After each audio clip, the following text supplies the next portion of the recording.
Section 30 ఉందని ఎమ్మెల్యేలకి నోటీసులు ఇస్తే నాకు నోటీసు ఇచ్చారు, గుడికి వెళ్ళవద్దు అన్నారు అంటూ తప్పుడు ప్రచారం చేస్తున్నారని సీఎం నారా చంద్రబాబు నాయుడు. నోటీస్ దాన్ని పట్టుకొని నాకు నోటీస్ ఇచ్చారని చెప్తే దానికంటే ఏం కావాలండి? ఈయన నోటీస్ ఇచ్చారు, అదే నేను అడిగింది. నీకు నోటీస్ ఇచ్చారా? పోవద్దన్నారా? ఎవడన్నా చెప్పారా నీకు వచ్చి నిన్ను వెంకటేశ్వర స్వామి టెంపుల్కి పోనేమని చెప్పారా? What are you talking? నేను ఎందుకు చెప్పాల్సి వచ్చింది? ఇప్పుడు ఇవన్నీ చెప్పకపోతే డిఫాల్టర్స్ అవుతాం, లేకపోతే నేను చెప్పాల్సిన పని లేదు ఇప్పుడు ఇవన్నీ. అంటే వీళ్ళు ఏ అబద్ధాలు చెప్పినా కండెమ్ చేయకపోతే అబద్ధాలే నిజమైపోతాయి. That is where I'm concern.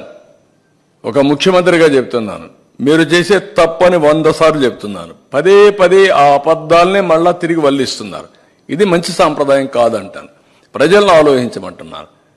ఒక్కొక్కసారి తప్పు జరుగుతుంది. తప్పు జరిగినప్పుడు తెలుసో తెలియకుండా జరిగినా కూడా దేవుణ్ణి ప్రార్థించడానికి కొన్ని పూజలు చేశారు, అక్కడ పవిత్ర ఉత్సవాలు చేశారు.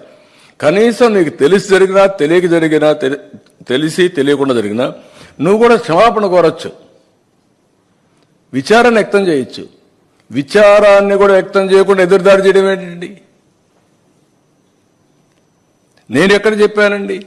ఆ రిపోర్ట్ ఏదో వినిపిస్తున్నా, దానిపైన సిట్ వేశాను నేను.